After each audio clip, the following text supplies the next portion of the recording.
Hello दोस्तों, स्वागत है आप सभी का हमारे यूट्यूब चैनल सेटिस्फाइड एजुकेशन। मैं इस वीडियो में दोस्तों क्लास 10 सोशल साइंस के बीबीआई ऑब्जेक्टिव क्वेश्चन को बतलाऊंगा जो कि 2021 मैट्रिक बोर्ड में पूछे जाने की संभावना है। तो चलिए दोस्तों, आप इस वीडियो में अंत तक बने रहें और अभी तक हमारे यूट्यूब चैनल को सब्सक्राइब नहीं किया तो सब्सक्राइब कर लीजिए ताकि और सब्जेक्ट का वीडियो आपको मिलता रहे। तो चलिए दोस्तों, फर्स्ट क्वेश्चन है कि जर्मन राइन राज्य का निर्माण किसने किया था। जी हाँ दोस्तों, जर्मन राइन राज्य का निर्माण किसने किया था? तो यह नेपोलियन बोनापार्ट ने किया था। ठीक है दोस्तों, यानी कि ऑप्शन में भी दोस्तों हमारा फाइनली सही आंसर है नेपोलियन बोनापार्ट ने। ठीक है, तो चलिए नेक्स्ट क्वेश्चन है सेकंड नंबर, यंग इटली की स्थापना किसने की? तो यंग इटली की स्थापना मेजिनी ने किया था। ठीक है, यंग इटली की स्थापना मेजिनी ने किया था दोस्तों, यानी कि ऑप्शन में भी हमारा सही आंसर है। चलिए तीन नंबर क्वेश्चन कर रहा है कि दुनिया के मजदूरों एक होगा यह किसका कथन है? तो दुनिया के मजदूर एक हो इस किसका कथन? तो यह कार्ल मार्क्स का। ठीक है दोस्तों, यानी कि ऑप्शन नंबर बी हमारा फाइनली सही आंसर है कार्ल मार्क्स। दुनिया का मजदूर एक हो किसका युक्ति था? यह कार्ल मार्क्स का था। चलिए फोर नंबर का क्वेश्चन कर रहा है कि वियतनाम में टोकिन की फ्री स्कूल की स्थापना कब हुआ? तो वियतनाम में टोकिन फ्री की स्कूल की स्थापना 1907 ईस्वी में हुआ था दोस्तों, यानी कि ऑप्शन नंबर ये हमारा फाइनली सही आंसर है। 1907 ईस्वी में वियतनाम में टोकिन स्कूल की फ्री की स्थापना हुई, टोकिन फ्री स्कूल की स्थापना। चलिए पाँच नंबर क्वेश्चन कि हनोई समझौता कब हुआ था? तो हनोई समझौता 6 मार्च 1946 ईस्वी को हुआ था, यानी कि ऑप्शन नंबर सी दोस्तों हमारा सही आंसर है। हनोई समझौता 6 मार्च 1946 ईस्वी को हुआ था। चलिए 6 नंबर क्वेश्चन कर रहा है कि गदर पार्टी की स्थापना किसने और कब की? तो गदर पार्टी की स्थापना लाला हरदयाल ने किया था। तो कब किया था? 1913 ईस्वी को। याद है कि लाला हरदयाल ने गदर पार्टी की स्थापना 1913 ईस्वी को किया था। ठीक है, कितना तारीख को? तो तारीख भी याद रखना 1913 ईस्वी। ठीक है, लाला हरदयाल किस बार? तो 1913 ईस्वी। चलिए 7 नंबर क्वेश्चन का रहा है कि औद्योगिक क्रांति की शुरुआत कहाँ हुई? तो औद्योगिक क्रांति की शुरुआत इंग्लैंड में हुआ था दोस्तों। ठीक है, यानी कि ऑप्शन नंबर बी हमारा सही आंसर है, इंग्लैंड में। औद्योगिक क्रांति की शुरुआत सबसे प्रथम इंग्लैंड में हुआ था। तो चलिए नेक्स्ट क्वेश्चन देख लीजिए। चलिए दोस्तों, 8 नंबर क्वेश्चन है कि सिख गुरु गोविंद सिंह जी का जन्म किस नगर में हुआ था? तो सिख गुरु गोविंद सिंह का जन्म किस नगर में हुआ था दोस्तों? तो यह पटना में हुआ था, यानी कि ऑप्शन नंबर ये हमारा फाइनली सही आंसर है, पटना में। ठीक है, तो चलिए नेक्स्ट क्वेश्चन देखिए 9 number, the commerce of nation नामक पुस्तक के लेखक कौन है? तो दी कॉमर्स ऑफ पुस्तक के लेखक कार्डलिफ है। ठीक है, यानी कि ऑप्शन नंबर बी दोस्तों हमारा फाइनली सही आंसर है, कार्डलिफ है। दी कॉमर्स ऑफ नेशन नामक पुस्तक का लेखक कौन है? तो कार्डलिफ है। ठीक है, यानी कि ऑप्शन नंबर बी दोस्तों हमारा फाइनली सही आंसर है। चलिए 10 नंबर क्वेश्चन कह रहा है कि भारत में पहला छापाखाना कहाँ लगाया गया था? तो भारत में पहला छापाखाना गोवा में लगाया गया था, यानी कि ऑप्शन नंबर सी दोस्तों हमारा सही आंसर है। भारत में पहला छापाखाना कहाँ लगाया था? गोवा में लगाया गया था। चलिए 11 नंबर क्वेश्चन कर रहा है कि अंतर्राष्ट्रीय महिला वर्ष किस वर्ष को घोषित किया गया? तो 1975 ईस्वी को किया गया था। अंतर्राष्ट्रीय महिला दिवस कब मनाया जाता है? तो यह 8 मार्च को मनाया जाता है दोस्तों। ठीक है, 8 मार्च, याद रखिए 8 मार्च को मनाया जाता है। अंतर्राष्ट्रीय महिला दिवस किस वर्ष को घोषित किया गया? तो 1975 ईस्वी को घोषित किया गया, यानी कि ऑप्शन नंबर सी दोस्तों हमारा सही आंसर है। चलिए 12 नंबर क्वेश्चन कर रहा है कि निम्नांकित में किसे विशेष राज्य का दर्जा प्राप्त है? तो किसे विशेष राज्य का दर्जा प्राप्त है दोस्तों? तो जम्मू कश्मीर का। ठीक है, जम्मू कश्मीर को भारत का विशेष राज्य का दर्जा प्राप्त है, यानी कि ऑप्शन नंबर सी दोस्तों हमारा सही आंसर है, जम्मू कश्मीर। 13 नंबर क्वेश्चन का रहा है कि निम्नलिखित में से कौन भारतीय किसान यूनियन के नेता थे? तो कौन भारतीय किसान यूनियन के नेता थे? तो महेंद्र सिंह टिकैत थे। ठीक है, यानी कि ऑप्शन नंबर सी दोस्तों हमारा फाइनली सही आंसर है, महेंद्र सिंह टिकैत। चलिए 14 नंबर क्वेश्चन का रहा है कि निम्नलिखित में से कौन भारतीय किसान यूनियन के नेता थे? तो ये इसका भी आंसर होगा ऑप्शन नंबर बी, यानी कि महेंद्र सिंह टिकैत। भारतीय किसान यूनियन के नेता कौन थे? तो महेंद्र सिंह टिकैत। चलिए 15 नंबर क्वेश्चन बोल रहा है कि लोकतंत्र की उपलब्धियों में सबसे अधिक सहायक क्या है? तो लोकतंत्र की उपलब्धियों में सबसे अधिक सहायक विकास है। ठीक है, यानी कि ऑप्शन नंबर सी दोस्तों हमारा फाइनली सही आंसर है, लोकतंत्र की उपलब्धियों में विकास सबसे बड़ा सहायक है। 16 नंबर क्वेश्चन है कि आधुनिक युग में प्रत्यक्ष लोकतंत्र कहाँ है? तो आधुनिक युग में जो प्रत्यक्ष लोकतंत्र दोस्तों है भी है वो वर्तमान वो स्विट्जरलैंड में। ठीक है दोस्तों, यानी कि ऑप्शन नंबर डी हमारा फाइनली सही आंसर है, स्विट्जरलैंड।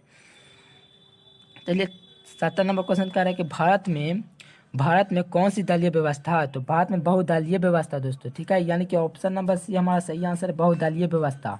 भारत में कैसी व्यवस्था है दोस्तों? तो बहुदलीय, यानी कि ऑप्शन नंबर सी हमारा फाइनली आंसर है। तो चलिए नेक्स्ट क्वेश्चन देख लीजिए। दोस्तों 18 नंबर क्वेश्चन है कि पंचायत सचिव किस संस्था का सचिव होता है? तो ये ग्राम पंचायत का होता है दोस्तों, यानी कि ऑप्शन नंबर सी हमारा फाइनली सही आंसर है, ग्राम पंचायत। ठीक है, पंचायत सचिव किस संस्था का सचिव होता है? तो ग्राम पंचायत का होता है दोस्तों, ठीक है, ग्राम पंचायत, याद रखिएगा दोस्तों ये सारा क्वेश्चन को, ठीक है। तो चलिए नेक्स्ट वन क्वेश्चन देख लीजिए। चलिए दोस्तों 19 नंबर क्वेश्चन देख लीजिए, क्या है कि भारत में सेवा क्षेत्र को समानतः कितने भागों में बांटा गया है। तो भारत में सेवा क्षेत्र को 2 भागों में बांटा गया दोस्तों, यानी कि ऑप्शन नंबर ए हमारा फाइनली सही आंसर है, 2 भागों में सेवा क्षेत्र को बांटा गया, यानी कि ऑप्शन नंबर सी ए दोस्तों हमारा सही आंसर है। भारत को सेवा क्षेत्र में कितने भागों में बांटा गया, तो 2 भागों में। चलिए 20 नंबर क्वेश्चन बोल रहा है कि पूरे भारत में सबसे कम प्रति व्यक्ति आय वाला राज्य कौन है। तो पूरे भारत की बात करें दोस्तों तो मेरा अपना राज्य बिहार है, यानी कि ऑप्शन नंबर बी दोस्तों हमारा सही आंसर है। प्रति व्यक्ति आय में बिहार सबसे कम आय वाला है, ठीक है दोस्तों, यानी कि ऑप्शन नंबर ए हमारा बी दोस्तों सही आंसर है। Option number B is the correct answer. चलिए 21 नंबर क्वेश्चन कह रहा है कि यदि मुद्रा हमारी अर्थव्यवस्था का हृदय नहीं तो रक्त प्रवाह अवश्य है। यहाँ दोस्तों यह किसका कथन है, तो बहुत इंपॉर्टेंट क्वेश्चन है, तो बतला सकते हो, 4 ऑप्शन दिया गया है। तो इसका आंसर होगा ट्रेस्कॉट, ठीक है, ट्रेस्कॉट का यह कथन है दोस्तों कि यदि मुद्रा हमारी अर्थव्यवस्था का हृदय नहीं तो रक्त प्रवाह अवश्य है, ठीक है, यानी कि ऑप्शन नंबर डी दोस्तों फाइनली सही आंसर है। चलिए 22 नंबर क्वेश्चन कह रहा है कि स्वयं सहायता समूह में लगभग सदस्य होते हैं। तो स्वयं सहायता में समूह में लगभग दोस्तों 15 से 20 सदस्य होते हैं, यानी कि ऑप्शन नंबर बी दोस्तों हमारा फाइनली सही आंसर है, 15 से 20 सदस्य होते हैं। 23 नंबर क्वेश्चन कह रहा है कि कौन सी सेवा गैर सरकारी सेवा है। तो कौन सी सेवा दोस्तों गैर सरकारी है, तो ये मॉल सेवा। ये सारा क्वेश्चन बहुत इंपॉर्टेंट है दोस्तों, इसे याद कर लीजिए। कौन सी सेवा गैर सरकारी है, तो मॉल सेवा, याद रखिएगा। चलिए नेक्स्ट क्वेश्चन देखिए 24 नंबर क्या है, बोल रहा है इनमें से कौन भारतीय राष्ट्रीय बहुराष्ट्रीय कंपनी है। तो कौन इनमें से भारतीय बहुराष्ट्रीय कंपनी है दोस्तों, तो मेरा डाबर हो जाएगा, ठीक है, यानी कि ऑप्शन नंबर बी दोस्तों हमारा सही आंसर है डाबर। चलिए 25 नंबर क्वेश्चन का रहा है कि यदि किसी वस्तु या सेवा का मूल्य 20 लाख रुपए से अधिक है तथा 1 करोड़ रुपए से कम है तो उपभोक्ता शिकायत करेगा। जहाँ दोस्तों यह कहाँ शिकायत करेगा, तो इसका आंसर जो है दोस्तों वो ऑप्शन नंबर बी हो जाएगा, राज्य आयोग में शिकायत करेगा, ठीक है, राज्य आयोग में, यानी कि ऑप्शन नंबर बी दोस्तों हमारा सही आंसर है, राज्य आयोग में, ठीक है, याद रखिए इन सारे क्वेश्चन को। चलिए नेक्स्ट वन क्वेश्चन देख। चलिए दोस्तों 26 नंबर क्वेश्चन कह रहा है कि राष्ट्रीय उपभोक्ता हेल्पलाइन नंबर है। तो कौन है दोस्तों, 4 ऑप्शन दिया गया है, तो कौन आपको लगता है कि राष्ट्रीय उपभोक्ता हेल्पलाइन नंबर है, तो इसका आंसर तो दोस्तों ऑप्शन नंबर ए 1811 4000, ठीक है दोस्तों, ऑप्शन नंबर है हमारा सही आंसर है, राष्ट्रीय उपभोक्ता हेल्पलाइन नंबर है, ठीक है, यानी कि ऑप्शन नंबर ए में। तो चलिए 27 नंबर क्वेश्चन है कि इनमें से किससे प्राकृतिक संसाधन का भंडार सीमित है। तो कौन सा संसाधन दोस्तों जिसका प्राकृतिक भंडार सीमित है, तो इसका आंसर है दोस्तों ऑप्शन नंबर बी कोयला का, ठीक है, यानी कि ऑप्शन नंबर बी दोस्तों हमारा फाइनली सही आंसर है कोयला, ठीक है। तो चलिए 28 नंबर क्वेश्चन का है कि पृथ्वी का कितना प्रतिशत भाग धरातल जल से आच्छादित है। तो कितना प्रतिशत दोस्तों, बहुत आसान क्वेश्चन है, तो इसका आंसर होगा 71%, ठीक है, यानी कि ऑप्शन नंबर बी दोस्तों हमारा फाइनली सही आंसर है 71%। चलिए 29 नंबर क्वेश्चन करके भारत का राष्ट्रीय पशु क्या है। तो भारत का राष्ट्रीय पशु क्या हो जाएगा दोस्तों, तो इसका आंसर होगा ऑप्शन नंबर सी, यानी कि बाघ है, ठीक है, भारत का राष्ट्रीय पशु क्या है, तो बाघ है। चलिए 30 नंबर क्वेश्चन कराएंगे कोयले का सर्वोत्तम प्रकार कौन सा है। तो कोयले का सर्वोत्तम प्रकार कौन सा दोस्तों, तो ये एंथ्रोसाइट हो जाएगा, ठीक है दोस्तों, 30 का ये हो जाएगा एंथ्रोसाइट, यानी कि ऑप्शन नंबर ये दोस्तों हमारा सही आंसर है, कोयले का सर्वोत्तम प्रकार कौन सा है, तो एंथ्रोसाइट। चलिए 31 नंबर क्वेश्चन का रहा है कि निम्नलिखित में से भारत की कौन सी पेय फसल है, ठीक है दोस्तों, कौन पेय फसल है भारत का, तो बतला सकते हो, 4 ऑप्शन दिया गया है, तो इसका आंसर होगा ऑप्शन नंबर बी कॉफ़ी, ठीक है, कॉफ़ी भारत का पेय फसल है, ठीक है, यानी कि ऑप्शन नंबर बी दोस्तों हमारा फाइनली सही आंसर है पेय। चलिए 32 नंबर क्वेश्चन का रहा है कि भारत का सिलिकन, जहाँ दोस्तों भारत का सिलिकन नगर किसे कहा जाता है, बहुत आसान क्वेश्चन दोस्तों, तो इसका आंसर होगा बेंगलुरु, ठीक है दोस्तों, क्या, तो बेंगलुरु, यानी कि ऑप्शन नंबर डी दोस्तों हमारा सही आंसर है बेंगलुरु, ठीक है, ऑप्शन नंबर डी हमारा दोस्तों क्या है, बेंगलुरु, ठीक है, याद रखिए ऑप्शन नंबर डी। चलिए दोस्तों नेक्स्ट क्वेश्चन देख लीजिए। तो चलिए दोस्तों 33 नंबर क्वेश्चन है कि स्वर्णिम चतुर्भुज लेन वाली सड़कें हैं। तो कितनी लेन वाली सड़कें हैं दोस्तों, ऑप्शन 4 दिया गया, बतला सकते हो इसका आंसर क्या होगा। तो स्वर्णिम चतुर्भुज 6 लेने वाले सड़कें हैं दोस्तों, यानी कि ऑप्शन नंबर सी बी दोस्तों हमारा सही आंसर है 6 लेने वाली, ठीक है। स्वर्णिम चतुर्भुज कितने लेन वाली सड़क है दोस्तों? लेन वाले, तो ये 6 लेन वाली सड़कें हैं। चलिए 34 नंबर क्वेश्चन का है कि पाइराइट किस प्रकार का खनिज है? जी हाँ दोस्तों, पाइराइट किस प्रकार का खनिज है? तो इसका आंसर का ऑप्शन नंबर है, यानी कि धात्विक खनिज। ठीक है, धात्विक खनिज पाइराइट खनिज है। ठीक है, यानी कि ऑप्शन नंबर है दोस्तों हमारा सही आंसर है। पाइराइट किस प्रकार का खनिज है? धात्विक खनिज।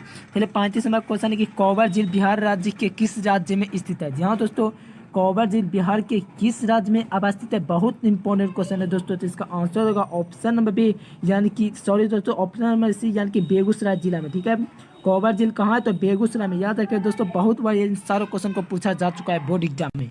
चलिए 36 नंबर क्वेश्चन का रहा कि अस्तर रंजन विधि के अंतर्गत मानचित्रों में नीले रंग से किस भाग को दिखाया जाता है दोस्तों? जहाँ दोस्तों नीले रंग से किस भाग को दिखाया जाता है? बहुत इंपॉर्टेंट क्वेश्चन तो दोस्तों, यह जल को दिखाया जाता है, यानी कि ऑप्शन नंबर डी दोस्तों हमारा सही आंसर है, जल। चलिए नेक्स्ट क्वेश्चन देखिए 37 नंबर, निम्नलिखित में से किस नदी को बिहार का शोक कहा जाता है? जी हाँ दोस्तों, निम्नलिखित में से किसे बिहार का शोक नदी कहा जाता है? तो इसका आंसर होगा कोसी। ठीक है, कोसी को बिहार का शोक नदी कहा जाता है, याद रखिएगा दोस्तों। चलिए 38 नंबर क्वेश्चन कह रहा है कि बाढ़ से सबसे अधिक हानि होती है। तो बाढ़ से सबसे अधिक हानि किसको होती है दोस्तों? तो सबसे ज़्यादा जो हानि होती है दोस्तों, बस सबसे ज़्यादा तो बतला सकते हो, 4 ऑप्शन है। सबसे ज़्यादा हानि होती है दोस्तों फसल को। क्यों? तो फसल हमें ज़्यादा आवश्यकता होती है दोस्तों इसे खाने पीने के लिए, तभी हम जीवित रहते हैं। तो फसल को ज़्यादा क्षति होता है दोस्तों, फसल की क्षति हो जाए, हमें भोजन कहाँ से प्राप्त होगा दोस्तों? आप इन सोचिए। तो यानी कि ऑप्शन नंबर इसका ए आंसर हो जाएगा। ऑप्शन नंबर डी दोस्तों कभी भी नहीं होगा, ऑप्शन नंबर ए हो जाएगा। सबसे अधिक पूछ रहा है हानि किसका होता है? तो फसल का होता है।